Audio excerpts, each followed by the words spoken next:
Assalamualaikum warahmatullahi wabarakatuh. Waalaikumsalam warahmatullahi wabarakatuh.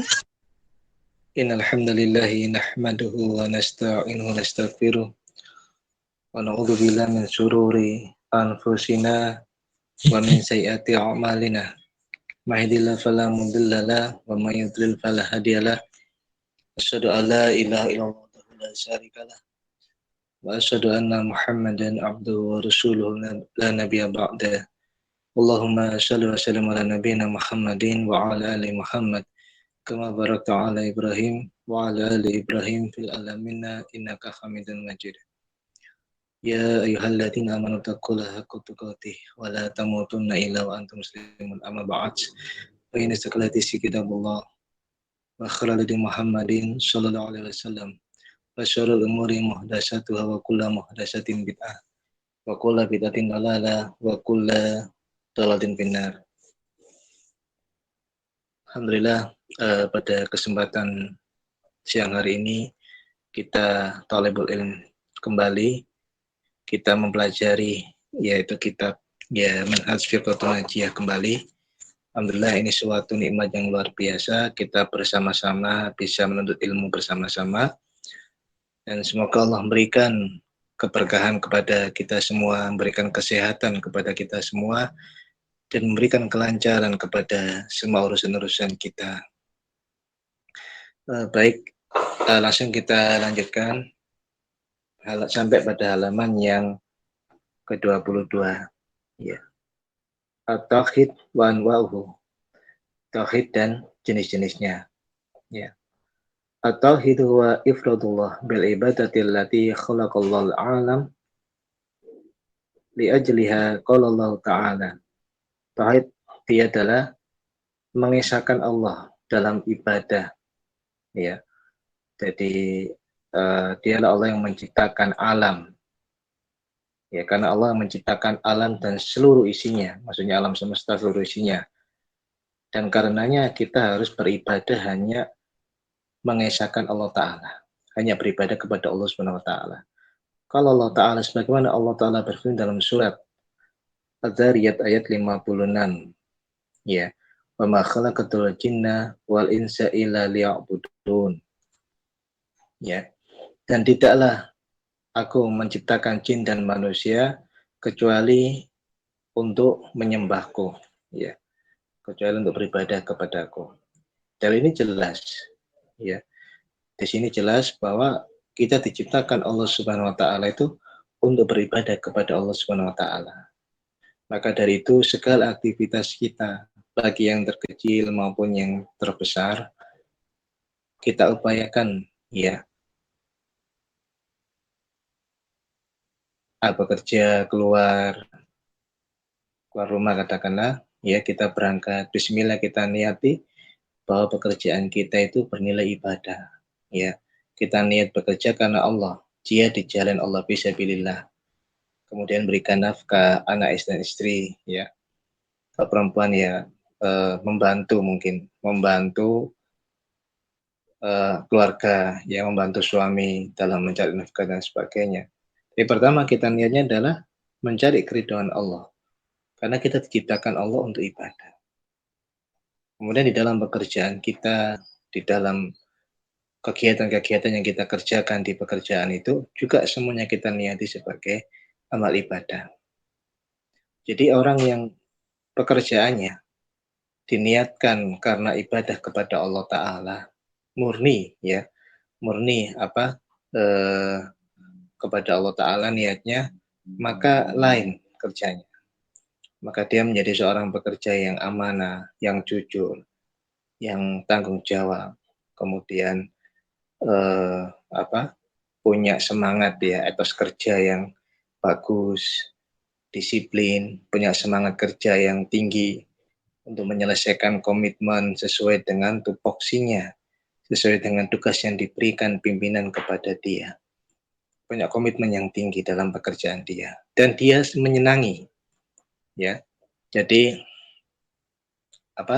dia menyenangi pekerjaan yang dia kerjakan.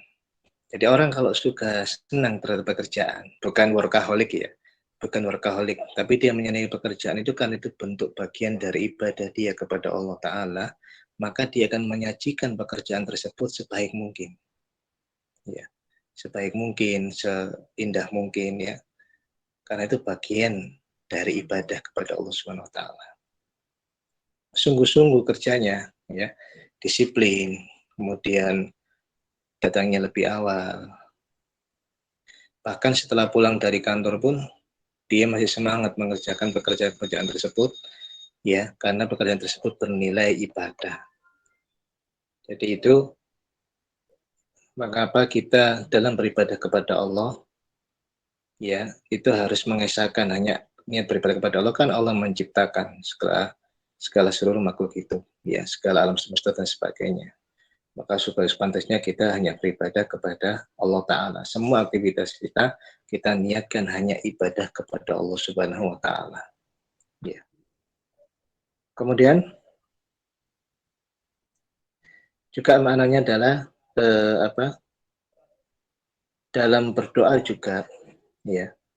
Jadi dalam berdoa juga itu adalah bagian dari ibadah. Jadi berdoa juga hanya kepada Allah Subhanahu wa taala. Tidak boleh berdoa kepada selain Allah. Karena berdoa kepada selain Allah termasuk suatu kesyirikan. Jadi apapun masalah yang kita hadapi di dunia ini, baik masalah yang kecil maupun yang besar, maka hendaknya kita senantiasa berdoa kepada Allah Subhanahu wa taala. Kita kuatkan keimanan kita mohon kepada Allah di sepertiga malam, ya. Kita hamparkan sajadah, kita hamparkan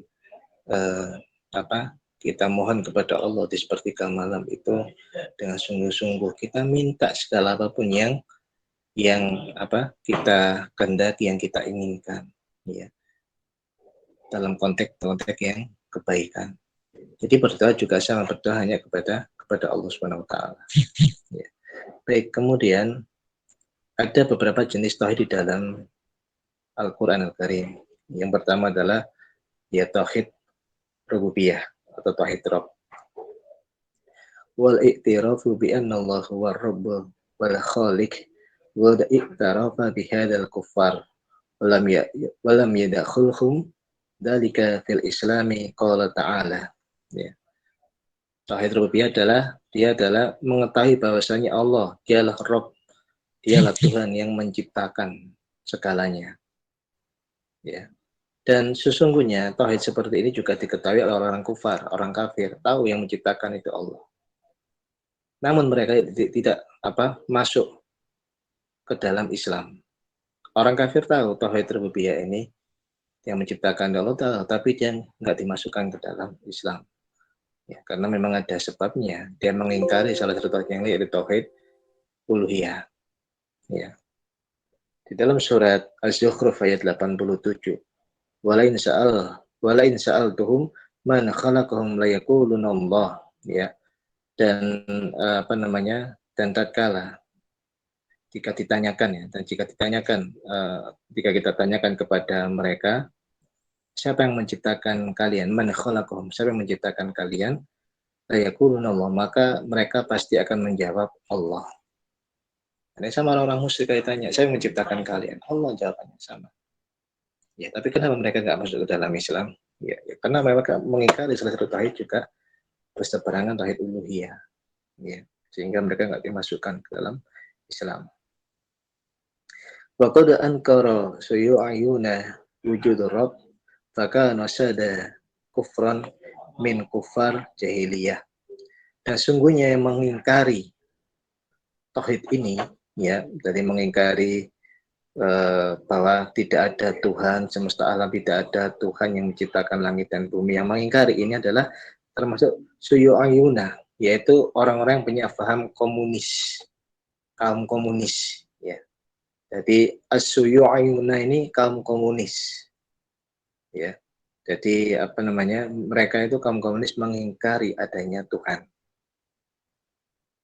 Maka sungguh mereka itu lebih parah daripada orang-orang kafir, ya.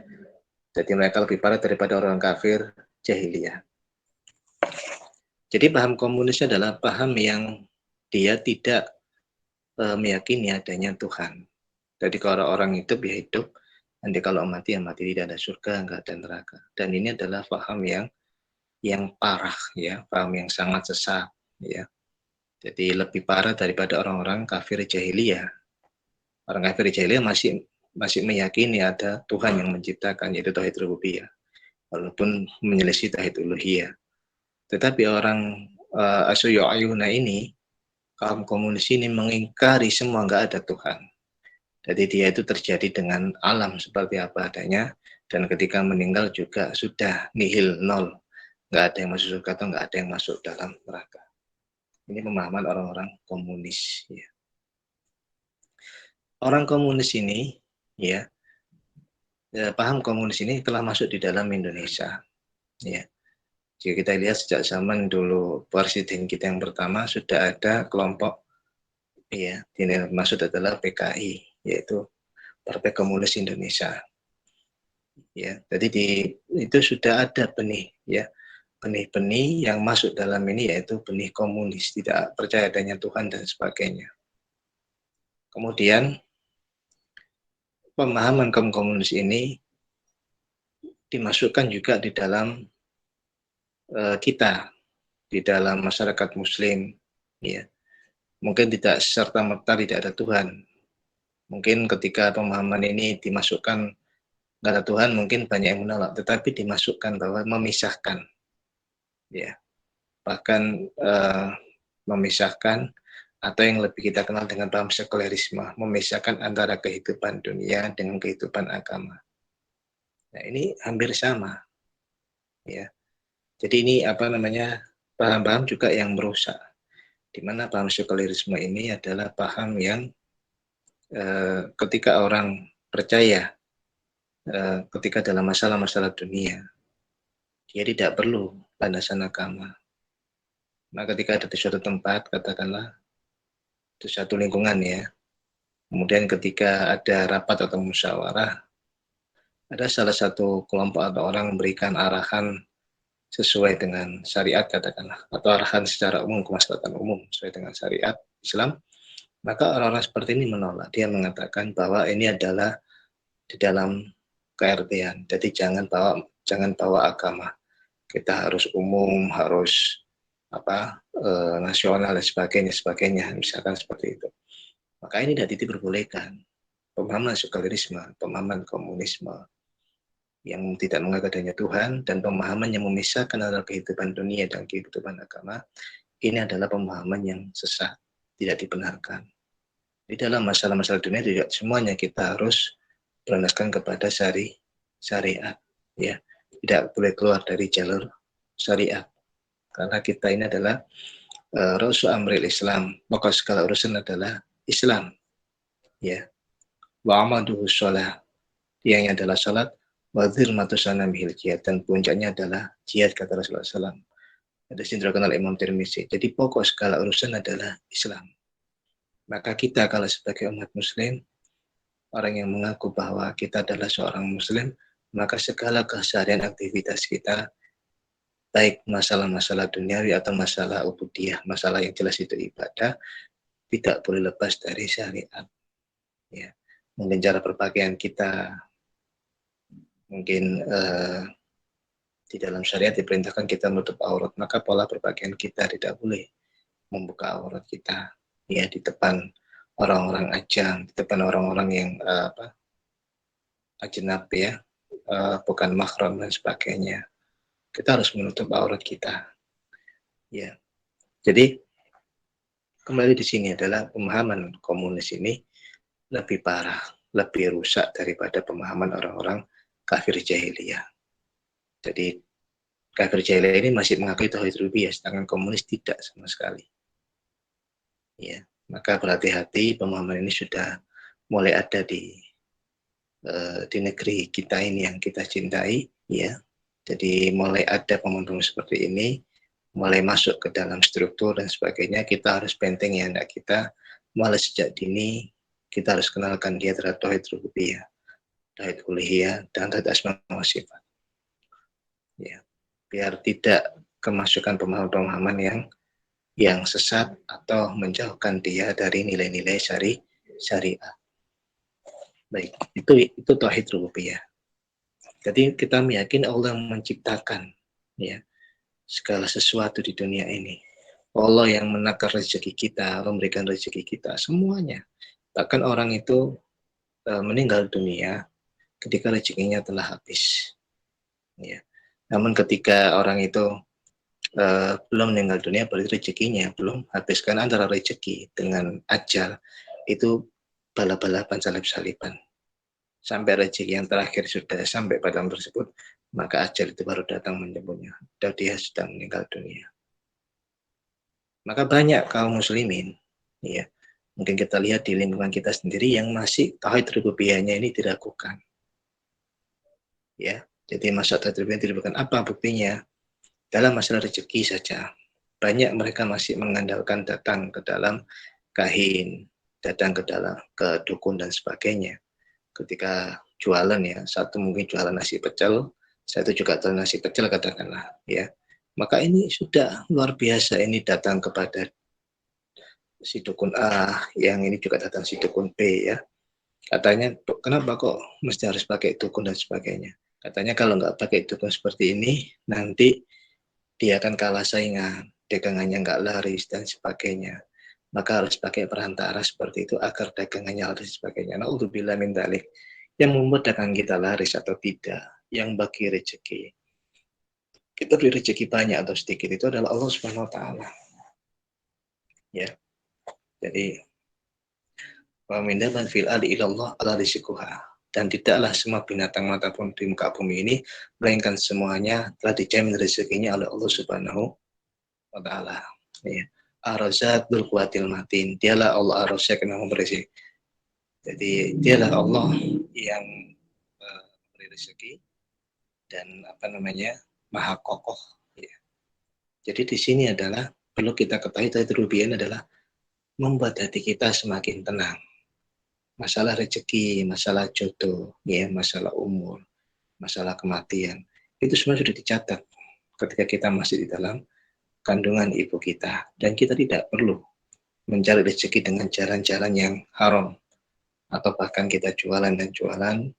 Untuk memajukan jualan kita datang ke tempat-tempat klinik-klinik perdukunan yang membuat rezeki itu biar lancar dan sebagainya. Itu tidak perlu, berarti itu sama saja kita tidak mempunyai tauhid rububiyah. Bukankah Allah yang maha kuasa, Allah yang maha sebaik-baik mengatur memberikan rezeki kepada kita, ya. Jadi tidak perlu khawatir kalau itu belum menjadi rezeki kita, pasti kita tidak akan bisa menggapainya, ya. Jodoh juga sama, Allah mengatur jodoh kita kepada siapa kita nikah dan sebagainya. Maka tidak perlu kita agar jodoh kita ya datang kepada kita datang ke tempat-tempat klinik, kemudian minta ajian-ajian, atau minta sihir mahabbah, atau minta sihir pelet ya, agar kalau laki-laki ya agar perempuan datang pada kita, agar tertarik dengan wajah kita dan sebagainya, dengan seperti agar kita bisa nikah. Tidak perlu. Kita cukup minta kepada Allah, ya Allah dekatkanlah jodoh saya, berilah jodoh saya orang-orang yang solih, ya, orang-orang yang solihah kalau perempuan, ya. Kalau laki-laki dia orang yang solih, yang bisa membimbing kami dan sebagainya. Minta kepada Allah, ya. Insya Allah nanti Allah akan berikan yang terbaik. Kalau kita mintanya juga minta yang terbaik oleh Allah, maka pasrahkan kepada Allah. Allah akan berikan yang terbaik. Bisa jadi kita menyukai seseorang, ya, dalam masalah jodoh ini, namun tidak jadi kita kepada orang tersebut, bisa jadi yang terbaik oleh Allah. Maka orang yang punya tauhid rububiyah di dalam kehidupannya, dia akan selalu senantiasa hatinya tenang.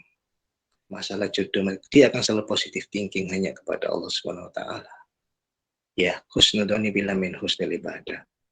Husnudon kepada Allah termasuk adalah ibadah yang baik. Dia akan senantiasa selalu optimis di dalam kehidupan dia.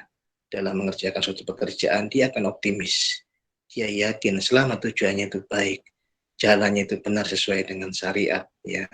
Allah Rasulnya, sesuai dengan syariat Allah Rasulnya, tujuannya itu adalah keridhaan Allah Ta'ala, maka dia yakin dia akan diberikan jalan keluar. Ya, karena Allah adalah di dalam tauhid rububiyah adalah Allah yang mengatur segala sesuatu, Allah yang menciptakan alam semesta, Allah yang menciptakan, Allah yang membagi rezeki kita, dan tidak mungkin rezeki kita itu tertukar, dan rezeki kita itu ada di atas langit, bukan di tempat pekerjaan kita. Ya, maka orang yang punya tauhid rububiyah dalam kehidupannya dia selalu tenang, ya, dia selalu optimis, dia yakin apa yang dia kerjakan selama sesuai dengan syariat, pasti Allah akan berikan yang terbaik, termasuk masalah jodoh, masalah pekerjaannya, ya, kemudian masalah kematian dan sebagainya, masalah kehidupan dia bahagia atau sedih di dunia ini, semua diserahkan kepada Allah SWT. Kenapa? Karena dia yakin dengan adanya tauhid rububiyah ini, tidak hanya kita baca di dalam kitab, tidak hanya kita baca ayatnya, tapi kita renungi dalam kehidupan kita, bahwa tauhid rububiyah itu membuat kita itu semakin yakin, ya, bahwa Allah yang menentukan segala kehidupan kita, dan Allah lah yang menentukan takdir kita. Maka kita tinggal menjalani, kita berusaha yang terbaik, dan serahkanlah semua hasilnya, bertawakallah semua hasilnya kepada Allah Subhanahu wa Ta'ala. Wa may yatawakkal 'ala Allah fa huwa hasbuh. Bangsa bertawakal kepada Allah, Allah akan memberikan kecukupan, ya. Jadi tauhid rububiyah ini salah satu hikmahnya itu membuat, ya, kita semakin yakin, semakin mantap melangkahkan kaki kita di kehidupan ini, ya, dengan mengikuti apa yang diperintahkan oleh Allah, ya, dan dicontohkan oleh Rasulullah Shallallahu Alaihi Wasallam. Ya, tidak usah menyimpang, cukup itu aja mengikuti. Itulah salah satu faedah kita memahami tauhid rububiyah. Maka sungguh ketika orang sudah mengkaji tauhid rububiyah, tapi masih tidak yakin rezekinya di mana, nanti dia dapat apa, kalau nggak dapat pekerjaan ini, nanti nggak dapat rezeki ini, maka sungguh aneh ketika sudah mengkaji tauhid rububiyah, tapi masih tidak percaya dengan rezeki itu datang dari Allah Subhanahu Wa Taala. Dan tidak tenang hatinya, was-was, nanti ini dan sebagainya, ya. Maka justru dengan mengkaji tauhid rububiyah ini, hatinya selalu tenang, ya, hatinya selalu optimis, selalu semangat dalam menyelesaikan pekerjaan, ya, dia berusaha yang terbaik, kemudian semangat dalam bekerja, ditunjukkan etos kerja yang baik, ya, maka Allah akan memberikan, ya, balasan sesuai dengan apa yang dia kerjakan, ya. Ini tauhid rububiyah, ya. Jadi kita meyakini Allah menciptakan segala sesuatu, memberikan rezeki, kemudian masalah hidup mati itu urusan Allah, jodoh semuanya pasrahkan kepada Allah Subhanahu wa Ta'ala. Baik, sekarang adalah yang kedua adalah tauhid, ya, uluhiyah atau ilahi, ya. Jadi dia adalah huwa tauhidullah bi anwa'il ibadah al-masru'ah kaddu'a wal isti'anah wat tawaf wa dibahi wan natri wa qairiha wa hadha an-na'i walladhi jahadahul kufar wa kanat fihil khusumah bainal umam wa rasuluhum mundu Nuh alaihi salam ila Muhammadin sallallahu alaihi wasallam wa qad hasal Qur'anul Karim fi aksari surati alaihi wa ala du'allahi wahdahu fa fi surati Fatihah naqra'u. Jadi tauhid ilahi adalah dia adalah tauhid mentauhidkan Allah, dia jadi mengesahkan Allah dalam berbagai jenis ibadah yang disyariatkan seperti doa. Jadi berdoa hanya kepada Allah Subhanahu wa Ta'ala, tidak boleh berdoa kepada selain Allah, ya. Kemudian wal isti'anah, minta pertolongan hanya kepada Allah Subhanahu wa Ta'ala, ya. Jadi minta pertolongan hanya kepada Allah Subhanahu wa Ta'ala. Ihris ala yanfa'uka, bersegeralah kepada apa yang bermanfaat untukmu. Wasta'in billah, dan mintalah pertolongan kepada Allah. Wala ta'jas, dan janganlah kalian menjadi orang yang lemah. Jadi mintalah tolong kalian kepada Allah, ya. Jadi tauhid uluhiyah ini dalam masalah doa tidak boleh kepada selain Allah. Ada doa itu dikirimkan, ya. Doa itu minta kepada selain Allah, doa itu kirimkan lewat perantara. Ya, perantara ini kurir ini, ya kurir ini nanti ngirim kepada Allah. Kalau kurirnya ini orang-orang yang baik, soleh, nanti doa kita lebih cepat dikabulkan. Jadi menjadikan antara dirinya dengan Allah itu ada perantara dalam masalah-masalah ibadah seperti doa. Maka semua ulama sepakat orang seperti ini bisa keluar dari Islam atau dikafirkan. Ya, kafir ijma. Jadi secara ijma orang seperti ini adalah kafir karena menjadikan antara dirinya dan Allah adalah perantara. Ya. Jadi Allah itu diibaratkan seperti, mohon maaf, seperti kepala negara. Kalau kita mau datang ke kepala negara, kita harus datang kepada ajudannya, datang kepada wakilnya, datang kepada menterinya yang dekat kepada kepala negara tersebut, agar kita bisa diantarkan. Ya, kalau doa nggak seperti ini, ya Allah bukan tidak sama. Laisa kamitslihi syai'un wa huwas samiul basir. Allah nggak sama dengan makhluknya. Ya, jadi Allah nggak sama dengan makhluk, Dia maha mendengar lagi maha melihat. Allah nggak sama dengan makhluknya, yang disamakan Allah seperti kepala negara. Kalau kita butuh kepada Allah, punya hajat, langsung ud'uni astajib lakum, berdoalah kepadaku, pasti akan aku kabulkan. Ya. Tinggal nanti doa itu ada 3 hal, ya bisa jadi nggak dikabulkan. Itu doa kita karena disimpan, ya disimpan sebagai simpanan pahala, ya. Atau mungkin doa itu adalah diwujudkan dalam bentuk yang lain, ya diwujudkan dalam bentuk yang lain, atau mungkin belum ditunda, dikabulkan tapi belum ada penundaan, ya. Jadi ada beberapa kemungkinan doa kita belum dikabulkan Allah Ta'ala, adanya penundaan, ya mungkin satu saat, ya, atau disimpan, ya, atau mungkin diwujudkan dalam bentuk yang lainnya. Kita doa A ternyata dikabulkan, itu adalah bentuk yang lain. Nah, itu bisa seperti itu. Jadi tetap kita husnudzon kepada Allah, terus kita berdoa kepada Allah, dan kita terus minta tolong kepada Allah, ya. Innallaha ma'as-sabirin, bersama dengan orang-orang yang sabar, ya. Jadi wasta'inu bis-sabri was-shalah, dan jadikanlah sabar dan sholat sebagai penolong. Jadi sabar dan sholat.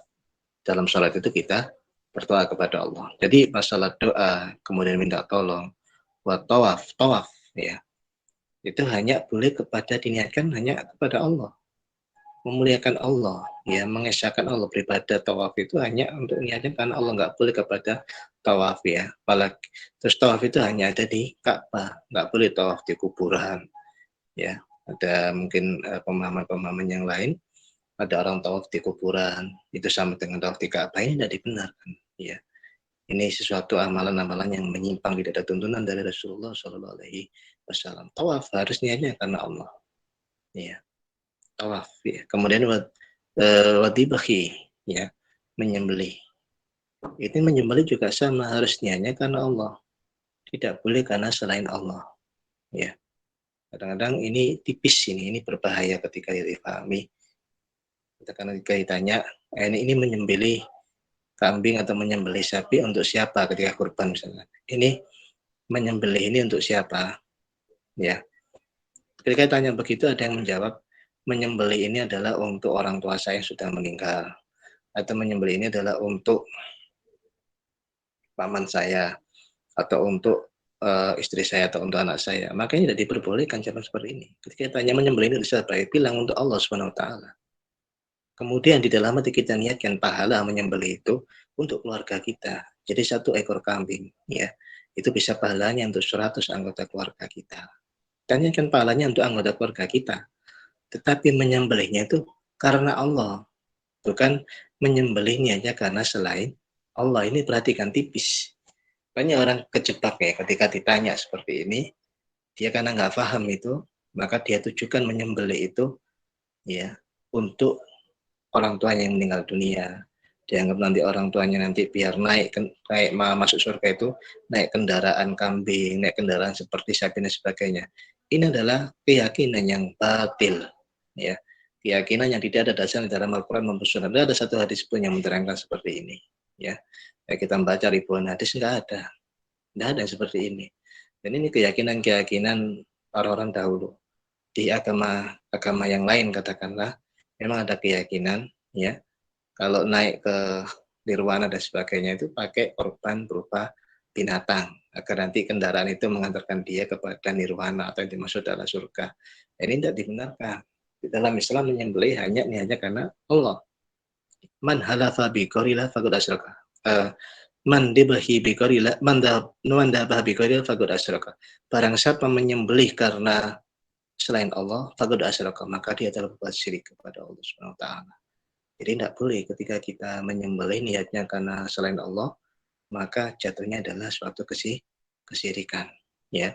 Jadi dibagi ini menyembelih semua karena Allah. Inna sholati wa nusuk. Sesungguhnya sholatku wa nusuk ini kata Syekhul Islam Ibnu Taimiyah lebih condong maknanya kepada bukan ibadah. Maknanya adalah sembelihan. Sesungguhnya sholatku, sembelihanku. Wa mahyaya, hidupku, wa mamati, matiku lillahi rabbil alamin, untuk Tuhan semesta alam, ya. Jadi sembelihan itu niatnya jangan salah, menyembelih itu karena Allah, ya. Karena itu bagian dari ibadah, dan ibadah kepada niatnya selain Allah hukumnya adalah syirik. Kemudian wanadri, nadar itu juga diniatkan karena Allah. Wa dan selain ibadah-ibadah yang lain yang sifatnya ta'budiyah, ya.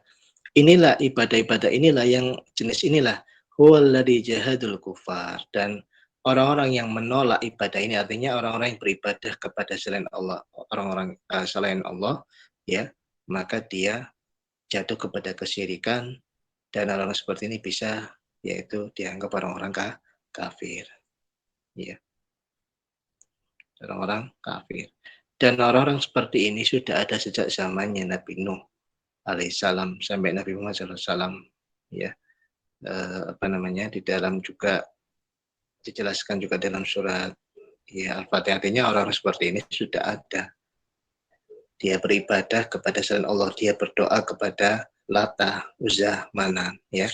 Jadi dia berdoa kepada selain Allah, dia anggap patung-patung itu mengirimkan doanya kepada Allah. Dan ini sudah banyak terjadi di mulai zaman Nabi Nuh alaihissalam sampai zamannya Nabi Muhammad SAW ada. Maka mereka bukan masuk ke dalam Islam, ya. Seperti itu. Kemudian ia karena budu wa ia karena stain, di dalam firman Allah surat Al-Fatihah ayat di surat Al-Fatihah, ya. Ini dijelaskan di sini adalah hanya kepada Engkau lah ya Allah kami menyembah, dan hanya kepada Engkau lah kami mohon pertolongan. Ini juga termasuk ada bagian dari tauhid uluhiyah dalilnya, ya. Jadi masalah kita ibadah, kita mohon pertolongan hanya kepada Allah Subhanahu wa taala, ya. Bolehkah kita minta tolong kepada selain Allah? Kalau dalam hal-hal yang memang itu bisa dia nolong, ya, dalam hal-hal misalkan kita minta tolong teman kita, tolong belikan saya bakso, tolong belikan saya pulpoin, tolong belikan saya istilahnya itu makanan ringan, atau tolong diberikan ini, tolong ini, misalkan kita minta tolong pada karyawan kita atau bawahan kita, ya, atau kita minta tolong pada staf kita dan sebagainya, misalkan kita minta tolong, nah ini boleh, nggak ada masalah, karena yang kita minta tolong mampu mengerjakannya, misalkan ambilkan pulpen, belikan pulpen atau belikan ini, itu mampu mengerjakannya. Tapi ketika kita minta tolong kepada seseorang yang kita minta yang bermasalah itu hanya Allah yang bisa mutlak menolong. Contohnya, ya, kita datang kepada seorang pawang hujan misalkan, kita minta tolong hujannya singkirkan, tolong hujannya bersihkan, tolong saya ada hajatan 3 hari, hujannya ditahan atau diberikan ke tempat yang lain. Ini tidak boleh, ya, karena orang-orang yang disebut pawang hujan dan sebagainya itu tidak bisa menghentikan hujan, tidak bisa mengalihkan hujan, ya. Hujan itu berhenti atau hujan beralih semua karena izin Allah Subhanahu wa taala. Seperti ini, minta langsung kepada Allah, dan kalau seandainya terjadi hujan nggak ada masalah. Allah masyaibanah. Tadi hujan itu termasuk adalah berkah. Salah satu doa yang mustajab adalah doa ketika turun hujan, karena dengan hujan itu Allah berikan rahmat. Meskipun ada hajat, ketika turun hujan nggak ada masalah, disyukuri aja. Itu bagian dari rahmat Allah Subhanahu wa Ta'ala. Apa buktinya? Ketika kita hujan, kita disunahkan untuk berdoa al-matar. Ketika al-matar turun hujan, ya itu salah satu doa yang mustajab. Waktu yang mustajab untuk berdoa. Maka tadi kita turun hujan, ketika kita ada hajatan nggak ada masalah. Kadang kan orang bingung, kalau ada hajatan turun hujan nanti nggak ada yang datang. Kalau nggak ada yang datang nanti pendapatannya kurang, ya. Kemudian nggak dapat uang banyak, nggak bisa balik modal. Ini hajatan niatnya mencari keuntungan. Kalau namanya hajatan, jangan diniatin mencari keuntungan, tapi niatkan adalah sedekah. Makanan yang kita keluarkan untuk diberikan pada tetangga kita atau orang yang kita undang, niatkanlah semua itu sedekah. Tidak usah kita dalam hajatan mengharapkan orang itu ngasih kepada kita, tidak usah. Ya, ini yang perlu diluruskan, terutama di negara kita ini. Kalau hajatan itu pikirannya itu nanti dapat kembali sekian, undang sekian, nanti kalau yang datang sekian nanti dia ngasih sekian, berarti nanti kembali sekian. Nah, ini perlu diluruskan. Jadi hajatan itu niatnya adalah kita bersedekah, jadi jangan mengharapkan suatu kembalian dari orang yang kita undang. Ya, baik. Itu adalah tauhid uluhiyah. Ya, dalam beribadah itu hanya boleh kepada Allah Ta'ala. Niatkan kita hanya kepada Allah. Ya, termasuk di dalam firman Allah surat Thaha ayat 14. Innani anallah la ilaha illa ana fa'budni. Sesungguhnya aku adalah Allah. Sesungguhnya aku adalah Allah. Tiada ilah, tiada Tuhan yang berhak diibadahi dengan benar kecuali aku. Fa'budni, maka sembahlah aku. Ya, maka sembahlah aku. Maka dari sini dalam proses ibadah kita, mulai yang terkecil sampai terbesar, itu semuanya kita mengharapkan keridhaan Allah Subhanahu. Ya, maka apapun sesuatu itu bisa diniatkan, misalkan ibadah.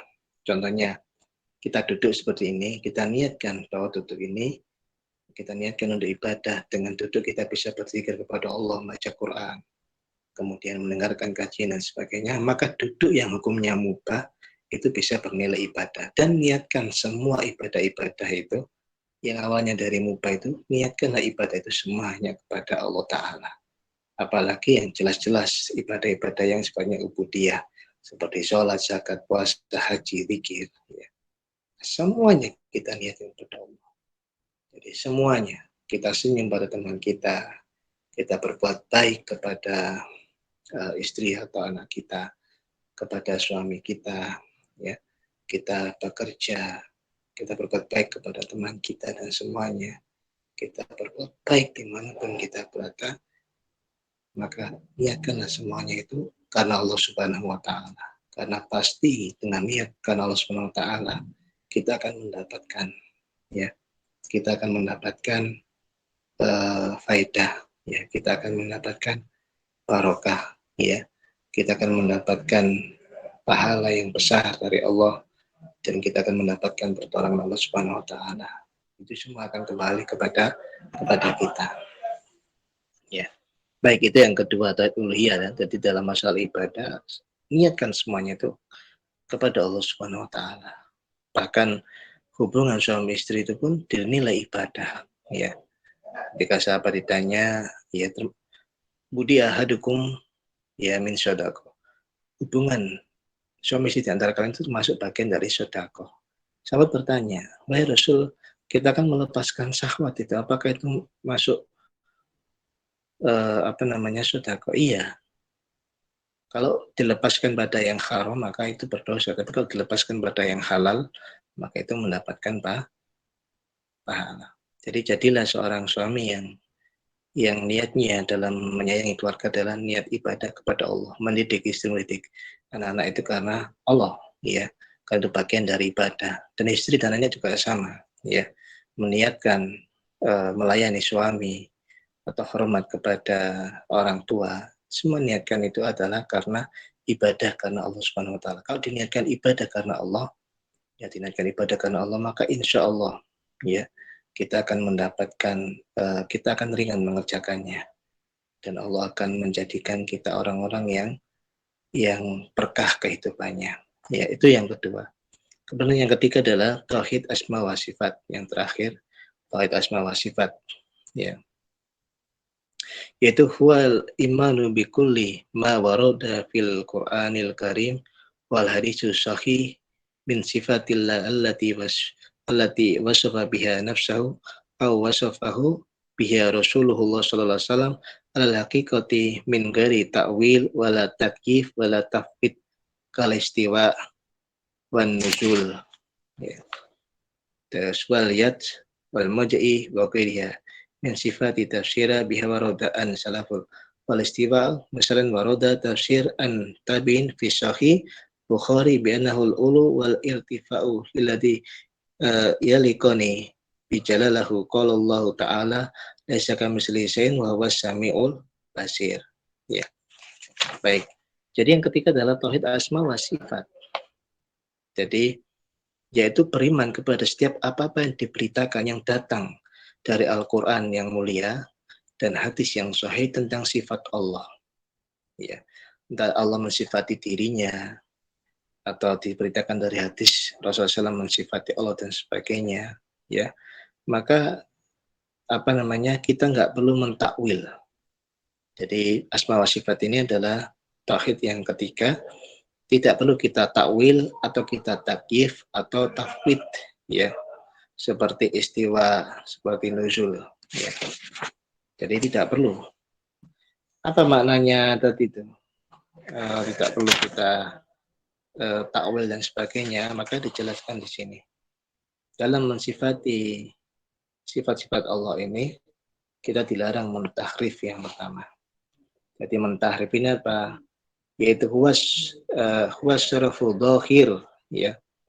Huwas syaraful dhahir ayat wal ahadis sahihah ila makna ukhra batil misal istawa bima'na istaula, ya. Maknanya adalah memalingkan atau memindahkan sorof ayasrifu, memindahkan atau memalingkan. Tahrif ini memindahkan atau memalingkan makna dohir ayat, ya, memindahkan atau memalingkan makna dohir ayat atau dari hadis-hadis yang sahih kepada makna yang lainnya atau kepada makna yang adil. Contohnya apa? Istawa. Istawa ini kan bermakna bersemayam. Ar-Rahman al-Arsy istawa. Ar-Rahman dia bersemayam di atas arsy-nya, kan begitu. Istawa ini bersemayam. Ditakwil, ditahrif, ya, dipindahkan maknanya menjadi istaula, yaitu menguasai. Ya, maka ini enggak dibenarkan oleh syariat. Ya, dilarang. Kalau sudah maknanya itu bersemayam, kalau bersemayam, ya sudah kita imani maknanya bersemayam, tidak perlu ditakwil atau ditahrif dengan makna istaula, menguasai. Jadi ada sebagian pemahaman yang bertuliskan adalah ketika menafsirkan istawa atau ditakwil, dipalingkan maknanya bukan bersemayam menjadi menguasai. Ya. Padahal kalau Allah bersemayam, di atas arsy-nya misalnya. Kalau bersemayam berarti kan makhluk. Lah, yang mengatakan bersemayamnya Allah itu makhluk itu siapa? Ya, itu pikiran kita sendiri. Justru malah pikiran kita yang mengatakan Allah itu sama dengan makhluknya. Allah mensifati dirinya dengan istawa, bersemayam, ya, atau irtafa'u fisama kata para ulama, atau meninggi di langit.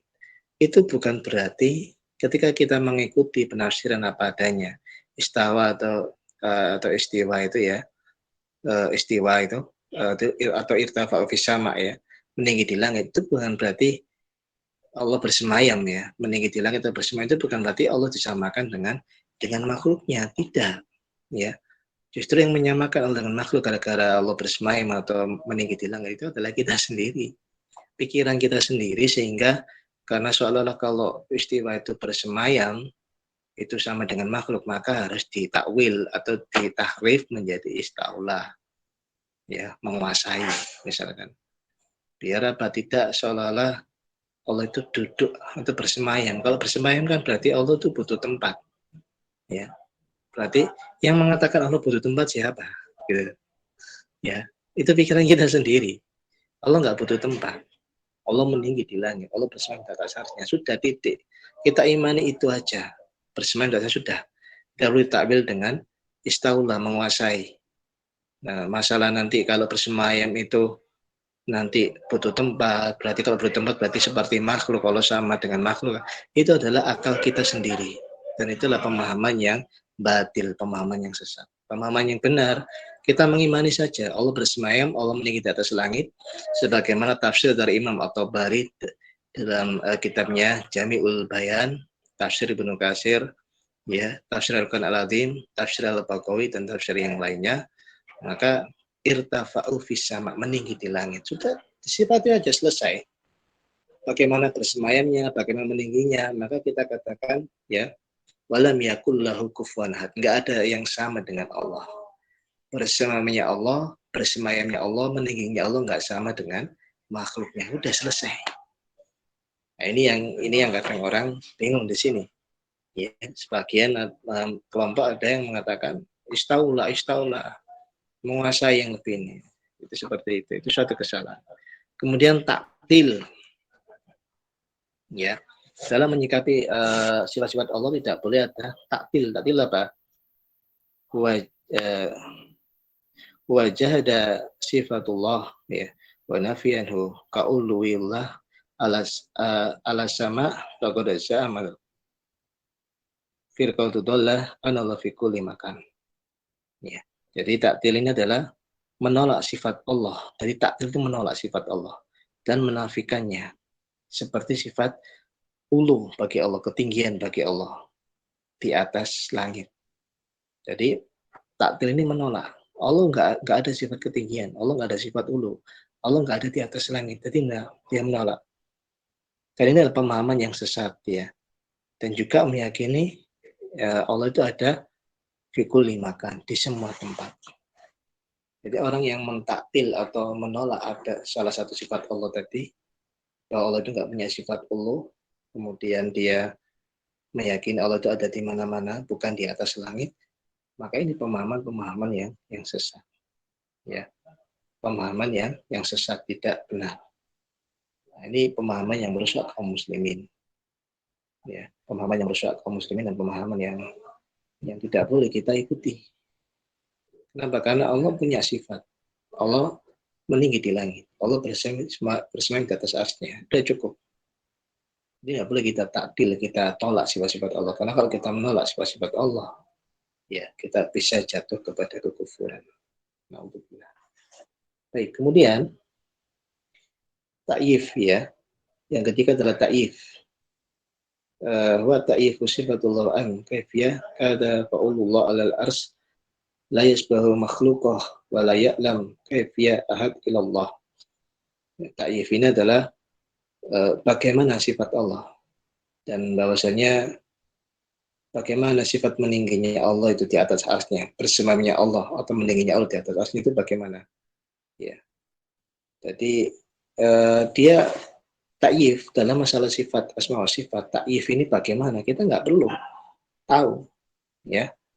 Bagaimana bersemayam Allah bersemayamnya bagaimana, apakah silo, ya, kakinya dilipat, ataukah duduk tawaruk atau duduk iftiros Allah itu bukan urusan kita. Kita nggak tahu, nggak ada ilmu yang sampai pada kita tentang cara bersemayamnya Allah, apakah duduk iftiros, duduk tawaruk, ataukah kakinya dilipat silo, kita nggak tahu. Dan ta'yif bagaimana istiwanya Allah nggak perlu kita kita tanyakan, nggak perlu itu ada kita tanyakan di dalam redaksi yang sudah jelas, ya. Yang jelas ketika Allah bersemayam di atas arsy-Nya, bersemayam di atas arsy-Nya, kan bersemayam kan, terjemahannya yang benar itu, tafsirnya bersemayam di atas arsy-Nya adalah la yasbahu makhluqah, tidak sama dengan makhluknya. Itu aja sudah selesai. Gimana bersemayamnya Allah, apakah duduk iftiros, duduk tawaruk, ataukah silo, ataukah kakinya diangkat, kita nggak tahu, udah, ya. Itu nggak perlu kita tanyakan masalah ta'if bagaimana, itu nggak perlu. Datang ada penas datang kepada kita sahih memberitahu Allah bersemayam di atas arsy-Nya, Ar-Rahman ala arsy istawa, bersemayam di atas arsy-Nya, sudah selesai. Kita nggak perlu di dalam diri kita ada ta'if, bagaimana nggak perlu. Nah, itu yang nanti membuat kita sesat malah, ya. Karena tidak ada yang tahu kaifiyah bagaimana bersamanya Allah kecuali Allah itu sendiri. Baik, kemudian yang keempat yang dilarang dalam asma sifat adalah tamsil, ya, yaitu memisalkan sifat-sifat Allah itu dengan sifat makhluknya, ya. Seperti contohnya Allah turun ke langit dunia seperti malam itu, seperti turunnya manusia dari atas ke tangga. Lah, ini tidak boleh menyamakan atau menyerupakan Allah dengan makhluknya. Ini sifat tamsil, ini dilarang, ya. Jadi apa namanya, seperti malam Allah turun dari turun ke langit dunia, ya, dari langit apa namanya ars itu turun kepada langit dunia, kemudian mencari orang-orang, ya. Wama yada'uni, ya, pasti jibalak. Maka para siapa yang berdoa kepada aku kabulkan. Kemudian wama yas'alani fa'utiyah, maka siapa yang minta kepada aku beri. Wama yaghfiruni faghfirullahu, barang siapa yang mohon ampun kepada aku akan aku ampuni. Ada sini sahih, ya. Ada sini sahih dari Allah seperti malam itu benar-benar turun. Kemudian kita nggak boleh tamsil, nggak boleh menyerupakan turunnya Allah ke dalam langit dunia ini seperti turunnya manusia atau turunnya makhluk yang lainnya, nggak boleh, ya. Atau punya pikiran kalau Allah turun ke langit dunia berarti arsnya kosong, ya. Allah bisa berpindah dari satu tempat ke tempat yang lain tanpa meninggalkan tempat sebelumnya, itu bisa sangat mungkin sekali bagi Allah, ya. Bisa mungkin. Bagaimana caranya? Maka akal kita ditaruh. Yang ada adalah cukup kita mengimani saja bahwa Allah turun di seperti malam di langit dunia, sudah selesai, ya. Nggak ada pertanyaan masalah tamsil, ya, tak perlu kita tanyakan, pasti nanti kita akan tersesat, ya. Baik, yang kelima adalah tafwid, ya. Jadi kita tidak boleh juga tafwid. Apa tafwid itu? Tafwid itu menetapkan ada sifat Allah tapi nggak ada maknanya. Contoh, ya, Allah itu punya sifat as-sama, mendengar, maha mendengar. Allah punya sifat misalkan apa namanya as-sama, ya, mendengar, ya. Jadi menetapkan ini aja. Kalau ini tafwid dimaksud ini adalah menetapkan jenisnya Allah punya pendengaran. Allah punya sifat as-sama. Tapi maknanya apa? Enggak ada maknanya. Kosong maknanya. Allah punya sifat as-sama. Tapi tidak ada maknanya. Ini tafwid. Ya. Ini adalah tafwid. Ya. Dia menetapkan misalkan Allah punya sifat as-sama wal basar misalkan. Mendengar, melihat. Tetapi maknanya enggak ada. Apa maknanya mendengar? Enggak ada. Ini orang-orang yang punya pemahaman tafwid. Jadi menetapkan saja sifatnya sama atau basor, kata-kata sama basor ditetapkan ya ada, tetapi maknanya kosong, nggak ada maknanya. Sama itu apa maknanya? Nggak ada, cuma pokok sama kita aja. Padahal kita tahu sama itu adalah mendengar, ya. Sami yasma'u mendengar, kemudian basoro itu melihat, kan begitu. Berarti punya sifat melihat, punya sifat maha mendengar, punya sifat maha melihat, kan begitu kan? Itu maknanya kan begitu. Allah maha mendengar segala sesuatu dan Allah maha melihat segala sesuatu. Itu maknanya. Tapi kalau orang tafwid enggak. Memang ada sama wal basyari ada, tapi maknanya enggak ada. Ini tafwid. Jadi kosong dari maknanya. Ya. Maka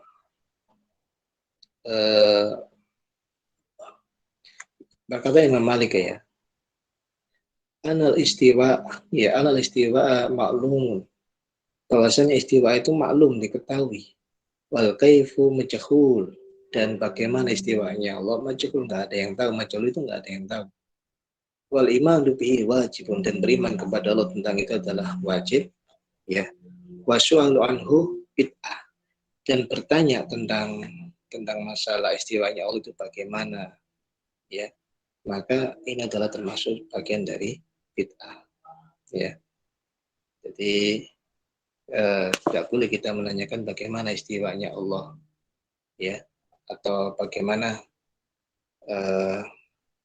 ketika Allah turunnya Allah dari langit, dari langit ars ya, kemudian turun ke langit ini bagaimana turunnya? Oh, Allah turun pakai lift. Oh, Allah turun, nggak boleh seperti itu. Ya. Bertanya tentang masalah-masalah yang gaib yang Allah nggak memberitakan kepada kita atau Nabi nggak memberitakan kepada yang sahih, maka itu majhul. Jadi bid'ah ya, percaya masalah itu adalah sesuatu yang bid'ah, tidak diperbolehkan. Dan apa namanya, bagaimana caranya itu majhul, nggak ada yang tahu. Nah, kita serahkan kembali kepada Allah Subhanahu Wa Taala. Ya, Insya Allah itu yang pada hari ini yang bisa saya sampaikan ya terkait dengan kajian ini. Insya Allah ada yang ingin ditanyakan terkait jenis-jenis tauhid tadi, yaitu tauhid rububiyah, tauhid uluhiyah, dan tauhid asma wa sifat. Ada yang ingin ditanyakan, mungkin ada 1 menit ya.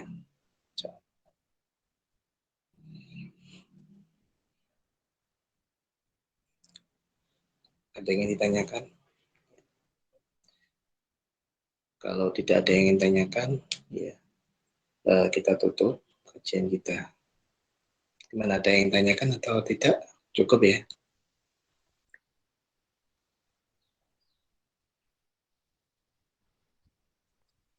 Iya. Kalau kalian tanyakan, semoga ya, sebelum kita tutup, semoga yang kita kaji ini bisa kita amalkan dalam kehidupan sehari-hari. Karena yang terpenting dari pemahaman salaf itu adalah bukan sekedar teori, tapi harus kita amalkan. Kita benar-benar selami apa tauhid rububiyah itu, apa tauhid uluhiyah itu. Itu kita langsung aplikasikan di dalam kehidupan kita sehari-hari, sehingga kita menjadi pribadi yang bermanfaat lebih baik dari yang sebelumnya, sehingga menjadi orang-orang yang mulia, orang-orang yang akidahnya kuat, akhlaknya mulia, dan ilmunya benar-benar kuat ya, dan menghadapi segala masalah, baik masalah yang ada di pekerjaan kita, masalah-masalah yang ada di kantor, atau masalah yang di rumah, kita semua ikhtiar, kita semua putuskan langkah-langkahnya dengan ilmu, dan juga hasil usaha kita serahkan semuanya kepada Allah Subhanahu Wa Taala. Maka kajian seperti ini adalah harus kita hubungkan kepada hati kita, kepada perbuatan kita. Semoga apa yang sedikit kita pelajari bersama ini khususnya bisa bermanfaat untuk diri saya pribadi dan umumnya pada yang hadir pada kesempatan kali ini. Semoga kita menjadi orang-orang pribadi yang kuat, pribadi yang taat ya, mempunyai keimanan yang kuat sekali sehingga kita rela mati untuk membela agama Allah ini. Kita rela mati demi Allah Subhanahu Wa Taala ya, kita rela mengorbankan hidup kita untuk mengabdi, terus mengabdi kepada Allah Subhanahu Wa Taala. Kita tutup dengan bacaan Taqwatul Majelis. Subhanakallah wa bihamdika asyhadu an la ilaha illa anta. Assalamualaikum warahmatullahi wabarakatuh.